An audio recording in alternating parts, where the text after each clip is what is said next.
NS Concept, au 12 rue Régal à Nîmes. Réservez dès à présent votre créneau. Ils sont ouverts du lundi au samedi sans interruption.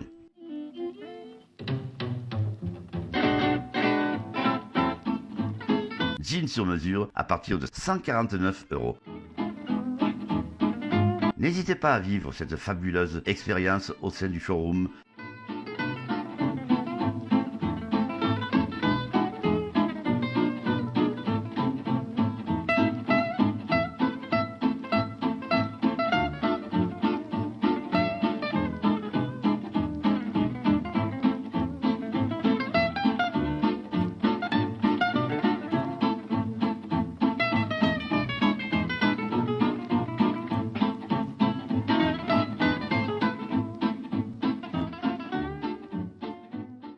Donc, alors, tu fais quoi, Saïd, dans la vie, toi?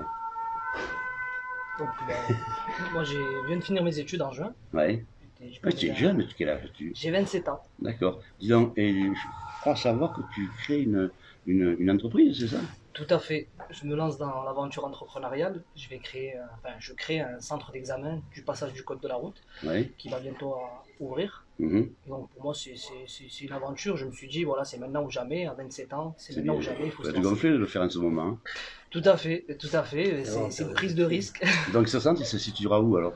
Au 41 rue de la République. D'accord. Donc s'il a envie de passer mon permis de conduire, il serait temps quand même. Tu es bienvenu.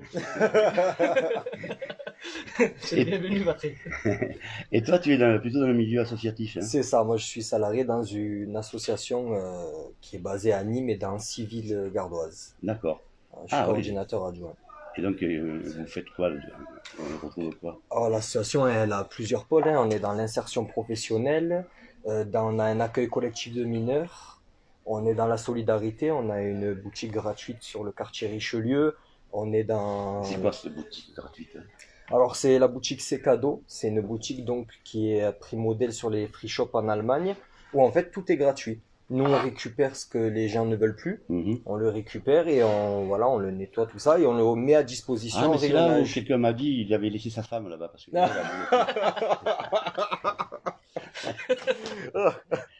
Patrick, on va bientôt commencer. Oui, on va commencer, on va être un petit peu sérieux quand même.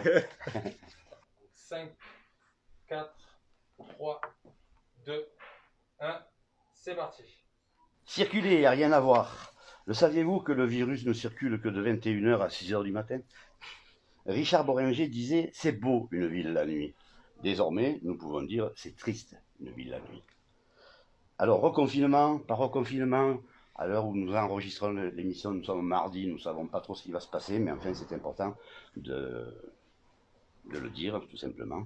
Alors bonjour à toutes et bonjour à tous. Vous étiez plus de 3000 à visionner notre dernière émission avec Rémi Nicolas, le maire de Marguerite. La semaine prochaine, nous vous proposerons une émission CGR, le cinéma. Et alors, toujours fidèle, bébé Benjamin Baron à la vision et au montage, France Pellicano à la communication, mais également à la photo. Aurélien, qui est ici également le collaborateur de Benjamin Baron, ou le contraire, on ne sait plus, mais enfin bref, c'est comme ça. Alors, à quoi servent les comités de quartier? Messieurs, bonjour. Oh, bonjour Saïd. Bonjour Patrick. Kevin. Bonjour. Alors, à quoi servent les comités de quartier? C'est une instance de démocratie participative. Hein. Plus fort. C'est une instance de démocratie participative, donc qui regroupe les habitants, les acteurs locaux, donc notamment les associations, les commerçants, et voilà, on traite de sujets globaux comme la sécurité, la voirie, circulation, le cadre de vie, quelque chose qui est très vaste, hein, qui concerne beaucoup de sujets. Toi, Saïd? Tout à fait, j'aurais pas dit mieux que Kevin, c'est une instance politique participative où les habitants expriment leur point de vue concernant les projets de réaménagement de l'urbanisme, la voirie, les problèmes liés à la sécurité et tant d'autres choses. Parfait. Alors, donc, nous recevons aujourd'hui Kevin Dominguez, qui lui est président de l'Union des comités de quartier de Nîmes Métropole, président du comité de quartier Les Oliviers Route de Beaucaire, et Saïd Afénik, qui lui est un jeune entrepreneur à la tête du comité de quartier de Pissevin. Nîmes-Ouest. Nîmes-Ouest. Nîmes-Ouest. Nîmes-Ouest. Oui. Nîmes-Ouest. C'est pas pareil, hein. C'est pas pareil. Il n'y a pas de guerre entre vous. Non, il n'y a pas de... Jamais, jamais. Alors, Saïd est le nouveau président de ce comité de quartier de Nîmes-Ouest. Il succède à Alim Bellage, élu conseiller municipal. Alors, je profite de cette opportunité pour faire un petit coucou à Alim, qui a œuvré pendant de nombreuses années, qui a remonté ce comité de quartier de Nîmes-Ouest, et donc lui dire qu'on l'aime toujours autant. Tout à fait. Et à ce sujet, si je peux me permettre, c'est Alim Bellage, c'est quelqu'un qui est très apprécié dans le quartier Nîmes-Ouest. Il a œuvré énormément pendant sa mandature, enfin, pendant son mandat de président. Et mon projet, c'est de faire aussi bien que lui, ou voire plus. Mais c'est c'est une personnalité très appréciée. Je tenais à lui rendre hommage. Mais tu as bien raison, parce qu'il le mérite largement. Tout à fait. Donc, ça fait combien de temps que tu as pris les rênes de ce comité de quartier? Alors, ça fait 3 mois. 3 mois. Ah oui, ça fait... C'est très récent. Ah, d'accord. Bon. Quelles ont été les difficultés que tu as rencontrées? On va dire que c'est pas vraiment des difficultés, c'est plutôt des contraintes temporelles par rapport à mes études, le fait que j'étais en train de finir mes études quand j'ai commencé à préparer la relève pour la présidence du comité de quartier. Donc c'est plus des contraintes temporelles, mais sinon il n'y avait pas de difficulté. Parce que tu connais les rouages, ça fait quelques années que tu y es déjà. Tout à fait, Hein? exactement. Et toi, Kevin, donc ça fait combien de temps que tu es président de l'Union des comités de De quartier? l'Union, 1 an et demi. D'accord. Et du comité de quartier Les Oliviers, 5 ans. L'Union, toujours cette petite guéguerre politique?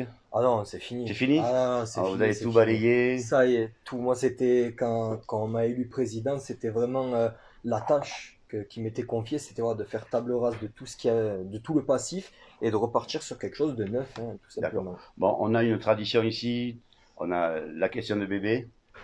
Hein, on souhaite qu'il pose sa question, donc à vous deux. Et ensuite, il y aura votre coup de cœur et votre coup de griffe. Ouais. Bébé? Bonjour à vous deux. Bonjour. Bébé. Bonjour Patrick. Bonjour. Bonjour tout le monde. Donc ma question, ça concerne un peu la politique. Est-ce que un comité de quartier, c'est un bras rallongé de la mairie dans les quartiers? Ou est-ce que c'est juste un organisme indépendant qui est là pour aider, C'est un organisme indépendant. Tout à C'est une fait. association loi 1901 qui appartient aux habitants du quartier. Après, effectivement, on travaille étroitement avec la ville de Nîmes par le biais des conseils de quartier et toute autre collectivité. Cependant, c'est une association loi 1901 qui appartient aux habitants. Conseil de quartier, tu as dit, quelle est la différence entre un comité de quartier et un conseil de quartier? Alors là, on est le conseil de quartier. Là, ça appartient donc à la ville de Nîmes. Ça a été mis en place dans le cadre de la loi sur la proximité en 2003, il me semble. C'était l'État qui imposait aux villes de plus de 80 000 habitants donc de mettre en place ces conseils de quartier. Et ces conseils de quartier réunis, voilà, donc il y a un collège des comités de quartier, un collège des associations, un collège des habitants et bien évidemment un collège des élus. Et donc, le comité de quartier, reçoit-il, le comité, hein, Oui. reçoit-il une subvention de la mairie? Oui. Oui, oui, oui. Donc, ça ne vous oblige pas à être au garde à vous un petit peu? Non. Non. Non. Ils ont Votre indépendance? Parce qu'il y a toujours un élu qui participe aux réunions. Ah ben oui, bien sûr, ben, les assemblées générales, on les invite, mais après, ils ont des fonctions, ils sont élus, donc notamment si nous, dans notre quartier, et je pense que Saïd pourra en attester, si on a des problèmes de sécurité, eh ben, forcément, on va inviter l'élu à la sécurité, ce qui est logique. C'est bon? Merci bien, ça Merci. répond à la question. Merci bébé, tu Bonne retournes à tes émission. caméras? C'est bon, je retourne à mes caméras. Donc nous tenions à ce que Benjamin puisse participer pleinement, Bien sûr. plein écran, Bien sûr. et poser ses questions. Alors, coup de cœur, coup de griffe tous les deux, Ouais. rapide. Coup de cœur, ben, la victoire de Nîmes Olympique sur Montpellier, hein, lors du derby. Ouais. Et le coup de griffe qui est malheureusement plus qu'un coup de griffe, c'est ben, l'assassinat de Samuel Paty et de Victorine. Tout à fait. Tout à fait. Et ça? Alors, moi, mon coup de cœur, c'est ma maman. C'est Ah, ma mère. bien. Oui, je mets à l'honneur les femmes parce que je pense que derrière chaque homme ou grand homme, il y a une femme. C'est bien. Mm. C'est important de le dire. Et mon coup de griffe, c'est les restrictions liées au contexte sanitaire. Hein. J'ai une profonde pensée pour tous les restaurateurs, les gérants de bars qui souffrent et qui sont en première ligne de la crise économique qui incombe de la crise sanitaire. Et il faut absolument qu'on soit derrière eux parce que sinon ça risque de devenir une crise sociale. Et surtout que voilà, les bars et les restaurants ils participent quand même au bonheur et au cadre de vie dans une ville. Et c'est triste de voir tous ces restaurateurs, tous ces bars fermés. C'est bien d'avoir cette Ouais. pensée-là. Et puis toi qui viens de créer ou qui va créer ton entreprise, c'est gonflé quand même de la faire pendant cette période-là. C'est courageux. Oui, tout à- Courageux. tout à fait, c'est une prise de risque de ma part. Et de manière, c'est ce qui qualifie l'entrepreneur, hein. Un entrepreneur, c'est quelqu'un qui prend des risques. Et c'est pour ça, justement, tous ces restaurateurs et ces gérants de bar dont on parle, c'est des gens qui ont pris beaucoup de risques, qui ont investi de l'argent. Et aujourd'hui, sont en souffrance. Il faut absolument qu'on soit avec eux. Voilà, parce que c'est pas facile. Il faut beaucoup de courage pour être entrepreneur. C'est bien d'avoir des jeunes comme ça, des jeunes performants qui mouillent le maillot. Moi, ça me fait vraiment plaisir. Voilà, tout simplement, je voulais. Alors, un petit peu à Nîmes Ouest, on sait qu'il y a des problèmes quand même là-haut. Ah ouais. On sait qu'il y a des problèmes, la drogue, c'est quand même... Là, il se déroule en ce moment un procès important. Est-ce que vous, en tant que comité de quartier, les jeunes, vous pouvez intervenir pour et jouer les grands frères à la limite? Ce qu'on peut faire, c'est faire appel à des médiateurs pour parler aux jeunes. Mais nous, après, étant donné que la situation dans les quartiers, c'est quand même lié au narco-banditisme, et je pense qu'il ne faut pas qu'on se substitue au travail de la police judiciaire ou au travail de la police. Force reste à la loi, et c'est important ça. C'est bien. Voilà. Tout à fait. La population de ton quartier est plutôt vieillissante. Oui. Vous avez peu de jeunes. Alors le côté pavillonnaire. Après, si vous voulez, la géographie du quartier, donc le secteur géographique de mon comité quartier est assez mixte parce qu'on a un secteur pavillonnaire, donc notamment sur le quartier des Amoureux. On a un secteur donc, qui est essentiellement composé de logements sociaux, donc au niveau de la route de Beaucaire et des Oliviers aussi. Donc c'est une population mixte. Il y a beaucoup de jeunes, mais il n'y a pas assez d'offres. Ceux qui se mobilisent le plus pour une réunion, c'est de pouvoir s'investir, sont les personnes déjà d'un certain âge. C'est les anciens, bien sûr. Sais-tu pourquoi on l'appelle la rue des Amoureux? Eh bien non. Eh bien, la rue des Amoureux a été la dernière rue allumée à Nîmes, et tous les amoureux allaient se réfugier dans ce petit coin. C'est Dans la pas rue vrai. des Ah Amoureux. ben, quand Voilà. je me baladerai dans cette rue, j'y penserai. Tu pourras y penser. Bon, parlez-nous un petit peu tous les deux de vos projets, parce qu'ils sont importants. Toi, le loto est une chose qui réunit beaucoup de personnes. Donc si tout va bien, est-ce qu'il est prévu ce loto? Alors, là, vraiment, on avance un peu dans l'inconnu, pour la simple et bonne raison qu'on ne sait pas, par rapport au contexte de crise sanitaire, on ne sait pas comment ça va se passer. Donc on ne peut pas apporter des garanties, on ne peut pas se projeter dans le futur pour dire avec certitude que ce loto aura lieu ou pas. Mais nous, on a la volonté de le faire. D'accord. Vous avez une salle de spectacle là aussi, non? On a l'espace Léon Vergnol. Oui, c'est ça. L'espace Léon Vergnol, qui est un espace associatif en fait, où pas mal d'associations s'y rejoignent pour faire des activités. Donc, et dans tes projets, il me semble avoir lu que vous souhaitiez faire un concours d'éloquence. Tout à fait. Ouais. On souhaite faire un concours d'éloquence, et qui sera d'ailleurs le deuxième concours d'éloquence en France ouvert à tous les habitants. Ouais. Parce que ce qu'il faut savoir, c'est que généralement les concours d'éloquence, ça se passe dans les universités, dans les écoles. Et là, ça va vraiment être un concours d'éloquence ouvert à tous les habitants pour que les habitants s'expriment. Et c'est important. C'est important. Donc tous les âges confondus. Exactement. Bon, et toi, vos projets, quels sont vos projets? Alors pour le comité de quartier, bon, là on est vraiment sur des projets, nous, bon, je rebondis juste sur ce qu'a dit Saïd, effectivement, au niveau des festivités, c'est compliqué. On a notre fête de quartier annuelle, on ne sait pas si elle aura lieu. Donc festivité, c'est un peu bouché. Après là, nous, on œuvre beaucoup en ce moment sur des projets de réaménagement. Donc on a le nouveau président du conseil de quartier, donc François Courdil, avec qui je travaille très très bien.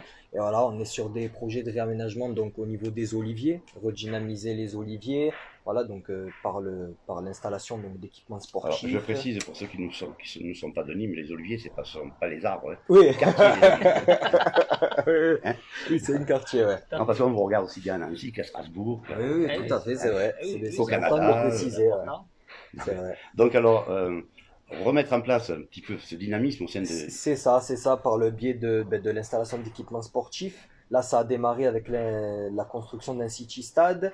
Voilà, on est vraiment, nous, sur du réaménagement, là. Réaménagement, voilà, on travaille beaucoup avec les associations du quartier pour proposer des activités. Moi, ça a été un peu mon cheval de bataille pendant les 3 premières années de présidence. Donc voilà, voilà, ramener des associations dans le quartier. Il y a le collège des Oliviers aussi derrière. Oui, Tu travailles en collaboration avec? Alors, je travaillais en collaboration avec l'ancien proviseur, M. Blum. Ouais. Mais depuis qu'il est parti, c'est vrai que j'ai pas eu de contact avec le nouveau proviseur. Donc il y a un stade à côté. Et il n'y avait pas de stade, justement, au stade des Oliviers. Il n'y en avait pas, c'était un terrain vague. C'était un terrain vague. Voilà. Et là, aujourd'hui, il y a un stade. Donc un city stade. Et là, on aimerait mettre des appareils de musculation extérieure, un espace vert. Il y a aussi en face, chose à savoir, il y a les Beaux-Arts. Il y a les Beaux-Arts. Il y a les Beaux-Arts, bien sûr, l'école des Beaux-Arts qui est dans l'immeuble en face. Oui. Et voilà, qui est bon, on les voit pas, mais c'est important de le savoir, c'est quand même un établissement prestigieux. Et moi, je suis content d'avoir ça dans le quartier et Bien sûr. j'aimerais le mettre en valeur. Et donc, il y a un directeur, une directrice. hein. Oui, je m'apprête à prendre contact avec eux pour D'accord. essayer voilà, de travailler en partenariat. Ça, c'est important. Ah oui, ah ben, c'est prestigieux, c'est quelque chose d'important. Les beaux-arts, l'art, enfin, voilà, c'est important. Parle-nous un petit peu de la rue. Qu'est-ce qui se passe? Donc, il va y avoir un développement. Oui, eh ben, il y a la galerie Richard Wagner, hein, la place de Bussy, qui était censée être démolie. Là, ça a été repoussé par rapport à diverses raisons. Ouais. Et donc, oui, il y a des choses qui. Il y a le projet, en fait, l'un des projets principaux, c'est justement de détruire cette galerie Parce qu'il commerciale. faudrait effectivement. Pour quelle raison elle a été annulée, la déconstruction? Annulée par rapport à des concertations, des retards, et je pense aussi que la crise sanitaire y est pour quelque chose. Hein. Et ça, Parce que c'est vraiment une verrue au sein de ce quartier. tout à fait, on va dire que c'est un lieu de vie où il y a des gens formidables et malheureusement, C'est important, tu viens de dire un mot très important. Il y a des gens formidables tout à fait, à Nîmes-Ouest, à Puissevin. tout à fait. Il y a la vermine qui existe dans tous les quartiers, Exactement. mais il faut se préciser Oui, Ah que, oui, tout à fait. oui. Hein? Moi, je le dis haut et fort aujourd'hui, la majorité des habitants du quartier Pissevin et même Val-de-Bourg sont des gens formidables. et On a des souffrent de étudiants. cette Et situation. souffrent de ces situations, Ah ben, bien exactement, sûr. il faut le dire. Bien Ils sûr. souffrent de ces situations et voilà, il faudrait. C'est vrai que Pissevin, on en entend parler souvent dans la rubrique faits divers, hein, Ouais. parce que c'est ce qui se vend le plus. Hein. Mais à contrario, il y a pas mal de gens qui sont dans le silence et qui travaillent, qui sont des étudiants, des entrepreneurs, il y a des acteurs associatifs, il y a des commerçants qui sont là depuis 20 ans, 30 ans et qui connaissent tous les habitants. Et ça, il faut en parler. Il y a même une paroisse, la paroisse Saint-Pierre, Eh oui. qui est là. Qui est Il gérée. mérite ce quartier, que l'on Exactement. parle de lui Eh de oui. façon positive. Tout à fait, Bien sûr. tout à fait. Disons que tu es également référent pour les quartiers dans pas mal de zones. Hein. C'est ça, non? Tu n'es pas Non. référent? Ah, j'ai cru que tu Pas l'étais. ça. Dites-moi, tout à l'heure, tu as cité, tu m'as parlé de François Courdi. Oui, Il est bien avec vous? Comment ça se passe? très bien. Moi, je travaille avec lui par le biais des conseils de quartier et aussi professionnellement dans le cadre des actions politiques de la ville. Et il est très bien. Moi, Par exemple, tu le connais, toi? Je le connais de nom, mais Mhm. j'ai pas eu encore le. Par exemple, si tu voulais lui poser une question, quelle serait la question que tu poserais? Ben attends, tu vas voir, on va lui demander de venir. Viens, François. c'est pas vrai. Et voilà, petite surprise. Ça On va, vous a François concocté Oh, avec putain. Patrick aujourd'hui. Sois le bienvenu, François, dans Merci l'émission. beaucoup Patrick, c'est très gentil. Et vous savez que dès qu'on doit parler de nos quartiers, et en particulier de nos quartiers prioritaires de la politique de la ville, de nos cadres de vie et de l'aménagement urbain, vous pouvez compter sur moi. Donc petite surprise ce matin. Ah, bah, voilà. c'est super. plaisir. Ouais. On a gardé le secret. On a décidé ça dimanche soir. On s'est dit, tiens, on va inviter François. Tout se passe bien? Très bien, très content. Merci beaucoup Patrick, content d'être parmi vous. Ensemble avec Kevin et avec Saïd, on travaille étroitement comme avec l'ensemble des comités de quartier, dont les comités de quartier que je préside dans le cadre de mon conseil de quartier de Grézan à Chemin-Bas. Mais ça n'empêche pas de m'intéresser tout particulièrement aux quartiers prioritaires de la politique de la ville. Et on en compte sur Nîmes, que ce soit Pissevin, Val-de-Gour, le Mas-de-Meung, le Clos d'Orville ou encore le Chemin-Bas. Route d'Arles aussi, je les oublie pas. Parce que tu es président d'un comité de quartier, toi. D'un conseil de Un quartier. conseil de quartier. Exactement. Hein, Un conseil de quartier qui réunit aujourd'hui 7 comités de quartier, que ce soit le Clos d'Orville, les Oliviers, les Amoureux, la Route de Beaucaire, le Mas de Ville et Malroubine. Et j'en suis très très heureux. On se rencontre fréquemment sur le terrain et on a pu avoir notre conseil de quartier le 6 octobre qui s'est très bien passé. C'est une volonté politique, je crois, du maire de Nîmes de les avoir mis en place alors qu'on n'en avait pas la contrainte légale. Et il a aussi mis à disposition une belle enveloppe, je crois, budgétaire de 200 000 euros pour qu'on puisse agir sur nos quartiers chaque année. Et on a pu voter l'ensemble de ces crédits. Kevin, tu y étais. Saïd, tu as dû avoir le tien qui a eu lieu Exactement. aussi. Juste- Et Pardonne-moi, François. Justement, tu penses l'inviter, François Courdil? Avec plaisir. je pense que dans le cadre de la politique de la ville et de la gestion des centres sociaux qu'a bien voulu me confier le maire Jean-Paul Fournier, on a beaucoup de choses à se dire. Ah, il y a du Exactement. boulot, là, ouais. Tout à fait. Donc voilà, tu vois, je tenais vraiment à vous faire cette surprise. Tu as été très surpris. Toi. Ah ouais, je m'attendais pas, c'est vrai. Et je le remercie encore une fois d'avoir joué Merci à toi. d'avoir joué le jeu. Alors, donc toi, tu as été attaché parlementaire de Philippe Bertin. Exact.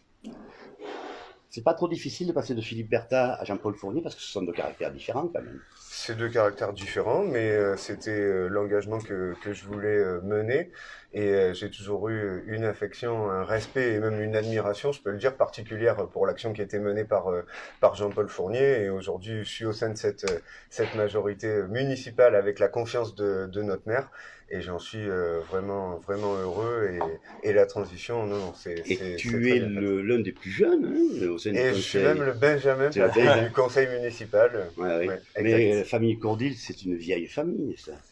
Moi, je pense avoir connu ton grand-père tout en Ah, c'est très probable. quand il était route d'Alès aux immeubles qu'il y a au quartier Espagne. Quartier d'Espagne, un des premiers immeubles qu'il a administré 10 ans avant la loi sur les copropriétés. Et à l'époque, c'était Edgar Taillade qui était maire de Nîmes et qui lui a dit écoute, tu es comptable, il nous faut un syndic, vas-y. Et c'est ce qu'il a fait. Et voilà, et c'est exactement. là où je l'ai connu. Moi, j'avais 10 ans. Bon, allez, hop, Bon, alors, comment se passe est-ce que vous avez rencontré Franck Proust éventuellement, tous les deux? Je l'ai déjà croisé oui, lors de diverses réunions, mais j'ai pas eu l'occasion de le rencontrer alors, Mhm. depuis sa prise de présidence. D'accord. Donc, tu penses qu'il est nécessaire que Nîmes Métropole puisse venir vous donner un petit coup de main comme ça? Ah ben, Nîmes Métropole, c'est un acteur important, c'est une Oui. collectivité, bien sûr. Donc, Oui, il y a un traite délégué, des sujets. le délégué de Nîmes Métropole pour rencontrer les comités de quartier, c'est qui est-ce qui s'en occupe? Alors, moi, je sais qu'on est en contact avec Priscilla Salel, qui s'occupe, c'est elle avec qui on dialogue quand il y a notamment là, il y a eu le nettoyage d'automne, tout ça, c'est un peu la référence. D'accord. Donc, toi, tu es encore un petit peu jeune dans ce comité de quartier, en Exactement. tirant sirène. C'est plus difficile pour toi, peut-être, d'inviter, par exemple, François, mais il a dit qu'il viendrait. Non, avec plaisir. Au Et contraire, engage, tout est ouais, bonne ouais, c'est volonté. engage. C'est un atout. C'est un atout d'avoir un élu qui est disponible pour nous et qui nous dit là tout de suite, voilà, je suis à votre disposition et je suis là pour vous écouter, vous accompagner. C'est un atout. Moi, je pense Et que la on mairie, remercie, c'est la important. mairie a tiré le bon numéro. Il me semble. Il me semble. Oui, mais Ouais, je le pense parce qu'il est dynamique, il est jeune, ça change à côté de tous ces vieux. Je ne vais pas le perdre de l'année, Patrick. Alors, un signe fort, mettre les jeunes à la tête de l'Union, ça, on en a parlé. Mm. L'ensemble, parce qu'il y avait des anciens, il y avait Guy Hu. Ah oui, Il y avait- il est toujours Il est c'est le toujours- mais c'est vice-président. quand même ouais. une référence. hein. C'est Oui. quand même une référence, Oui, oui, lui oui. puis son frère auparavant. Ben, ça fait 30 ans qu'il est à la tête du comité de quartier Ventabran. Oui. Donc il connaît les rouages et c'est. Mais après c'est vrai que ouais, moi je voulais vraiment, j'aimerais en tout cas du moins vraiment mettre des jeunes à l'union, voilà, redynamiser l'union, notamment mais avec Saïd, hein, c'est important de travailler ensemble. À ce propos, tu es adhérent à l'Union des comités de Voilà, quartier? on s'est rencontrés, justement, je pense qu'on peut en parler. Oui, On s'est oui, au rencontrés- contraire, parle-en. on s'est rencontrés la semaine dernière pour justement voir la possibilité que le comité de quartier Nîmes-Ouest adhère à l'union des comités et qu'on voit ce qu'on peut faire ensemble. Parce que c'est une Tout à force fait. quand même dans la mesure où Oui. Ah oui, hein. tout à fait.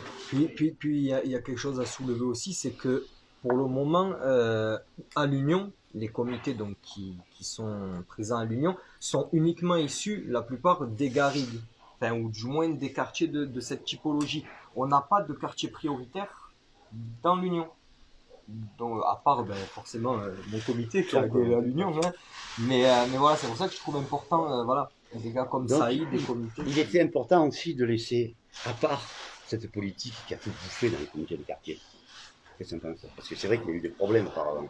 C'est juste, mais je crois qu'aujourd'hui, on a une situation qui est apaisée, un travail Tout à qui fait. se fait de la meilleure des manières, avec de beaux budgets. Tu sais, je crois que ça compte beaucoup pour les gens, leur cadre de vie, les aménagements urbains qui peuvent être faits, et je crois que c'est là la grandeur de la politique, c'est à la fois de s'entacher des petits problèmes du quotidien, le trottoir, le potelet, la voirie, jusqu'à de grands projets, et là on en a 2 représentants, dans le cadre de la politique de la ville, et qui a trait à tout ce qui est de la réduction des fractures territoriales et des inégalités sociales qu'on peut avoir dans nos quartiers prioritaires de la politique de la ville, et eux en savent quelque chose. Donc, qu'allez-vous apporter dans ces cas-là, la municipalité vous allez vous battre pourquoi là-dedans?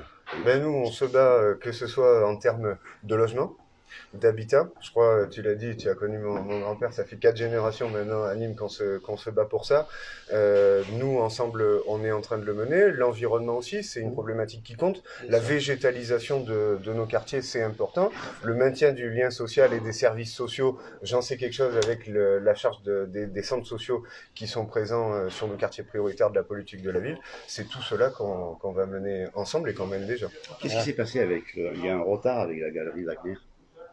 Alors la galerie Wagner, donc on a eu l'ensemble des assemblées générales le Ferry-Goulier, des grands ensembles, qui s'est tenu. Aujourd'hui, le plan de sauvegarde a été adopté, et donc je crois que l'État maintenant doit un petit peu prendre sa part et nous permettre d'accélérer dans le processus de requalification de ces ensembles. Je crois que c'est important, les habitants l'attendent.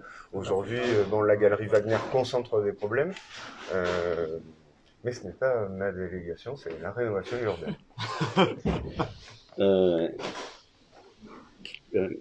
Quel conseil poseriez-vous à quelqu'un qui va...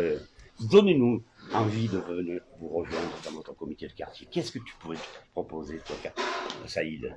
Moi, ce que je propose, c'est qu'on travaille tous ensemble dans l'intérêt général. Ah oui, c'est ça. Donc, vous vous réunissez où exactement? On se réunit à l'espace Vergnol. Alors, on va lancer un message. Allez, vous vous réunissez tous les mois? Moi, j'ai envie de dire à ceux qui vont nous écouter, rejoignez-nous, et en plus, on est là, on porte ensemble une équipe, une nouvelle équipe. On porte des nouveaux projets, notamment, j'ai pas eu le temps d'en parler, mais des jardins partagés, la réhabilitation des bas d'immeubles en coopération avec Habitat du Gard, pour justement permettre au tissu associatif présent sur notre territoire de pouvoir avoir des locaux. Et on sait à quel point les associations permettent le vivre ensemble et sont là pour aider la population. Il y a aussi, on est en train ça va se faire bientôt, là, ça va commencer, un projet de vie citoyenne et démocratique qui va permettre aux habitants chaque mois de visiter une institution dans le département, le conseil municipal, la CCI, le conseil départemental, pourquoi pas la région. Et pourquoi on fait ça? Pour la simple et bonne raison qu'on s'est rendu compte que pas mal d'habitants ne connaissaient pas ces institutions, et c'est important aujourd'hui que tous les habitants prennent connaissance de la vie démocratique qui se passe sur notre territoire.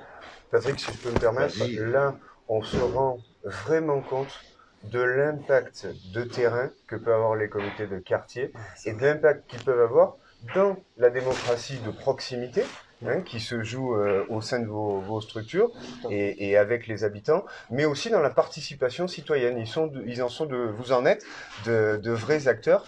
Tu citais Léon Vergnol, je crois là qu'on a un très beau centre qui fait l'unanimité des associations qui peuvent y coopérer. Je tiens à en saluer l'équipe d'ailleurs. Idem sur le centre social de Val-de-Gour, Simone Veil, où on a là des gens de qualité qui sont mobilisés pour les habitants, mais on touche à l'essence même de ce qu'est le comité de quartier dans son rôle de facilitateur de la démocratie de proximité et de la participation citoyenne. Et l'avantage qu'ils ont, c'est que c'est un quartier qui est jeune par rapport à Kevin, où là le quartier est vieillissant, donc plus difficile peut-être à mobiliser. Mais c'est compliqué parce que, comme je l'expliquais tout à l'heure, on est vraiment sur... il y a plusieurs types d'habitants, c'est mixte. Il y a les anciens donc, qui vivent beaucoup sur le secteur pavillonnaire. On a le quartier prioritaire, il y a beaucoup de jeunes familles. Il y a aussi énormément de jeunes avec quelques offres associatives, mais c'est en construction. Donc voilà, je pense qu'il y a beaucoup de choses à faire. Et ce que je pourrais dire pour fédérer les personnes, c'est soyons acteurs du changement. Parce que je pense qu'on aspire tous à une meilleure qualité de vie. Donc, soyons acteurs de cette amélioration. Et pendant le confinement, est-ce que vous êtes allé rendre visite aux personnes qui étaient dans ce quartier, des personnes par exemple les plus âgées, Oui, oui. qui avaient des difficultés à se mobiliser? Oui, bien sûr, oui, oui, on a donc déjà bon, on a fait un partenariat avec Maker du Gard, donc ils fabriquent des visières, donc ils nous ont fait des dons de visières qu'on a redistribués à tous les commerçants du quartier. Ensuite, on avait un partenariat avec l'association CFR qui œuvrait dans le dispositif Couturière Solidaire où on a distribué des masques aux associations du quartier. Et pour finir, en partenariat avec le club donc du 3e âge du quartier, on a distribué des paniers de fruits à à de nombreux seigneurs du quartier. Patrick, si je peux rebondir sur ce que dit Kevin, et je crois que c'est très intéressant, c'est que si on peut trouver une vertu à ce confinement et à cette crise sanitaire, c'est d'avoir permis à des gens de terrain, comme on les a là, de pouvoir toucher des publics qui soient seniors, qui soient isolés, les familles monoparentales, les mères seules, qui étaient dans leur logement et dans une grande précarité, qui passaient à travers l'ensemble des radars sociaux qui peuvent être à notre disposition. Et je crois que vous avez pu en faire un traçage grâce à des portages de colis alimentaires, de denrées, et nous les remonter. Et je crois qu'un travail important a été fait grâce à eux. Ça a été fait aussi à Nîmes, il y a eu quelque chose. Ça a été fait avec une l'association association Humanime, qui est très connue, qui a fait des portages de repas et qui a été présente. Et il y a plus d'autres associations qui ont fait des actions de terrain. Et comme l'a dit François aujourd'hui, c'est des associations qui ont permis d'être à la disposition des publics les plus fragiles et qui souvent passent à la trappe, qu'on ne voit pas forcément et qui ne s'expriment pas forcément. Et c'est important. Un lieu de rendez-vous pour toi, dans une association? Oui, la salle Séguier, c'est une salle municipale qui est mise à disposition par la ville de Nîmes et qui est mutualisée entre plusieurs associations. Parfait.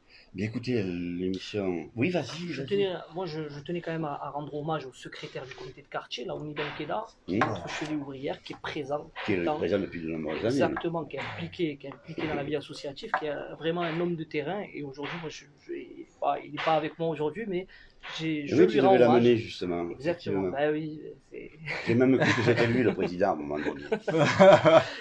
c'est parce qu'on est un duo en fait. On est un duo, on travaille ensemble et c'est ça qui fait notre force. Parce que voilà, ensemble on va plus loin que individuellement, ça c'est sûr. Ah oui. Mais écoute, belle philosophie, puis moi je trouve que c'est bien, vous êtes des jeunes dynamiques, qui créent son entreprise, qui travaillent pour d'autres associations. En tout cas, nous avons été heureux de vous recevoir dans l'émission. Merci beaucoup. Merci beaucoup, Patrick, et merci de nous avoir invités. C'est une très belle rencontre, sincèrement. On les a bien eus, nous. Là, c'est fort. Hein. Merci François. Merci beaucoup, Patrick, d'être venu, parce que vraiment, ça me tenait à cœur. Donc j'ai eu cette idée, tu m'as répondu favorablement. C'était naturel pour moi. Bon. Eh bien, merci à toute l'équipe, merci à France Pellicano, merci à toi bébé, merci à Aurélien. Nous avons eu la visite de Michel, notre caricaturiste. Merci à toutes, merci à tous, restez-nous fidèles, bye bye.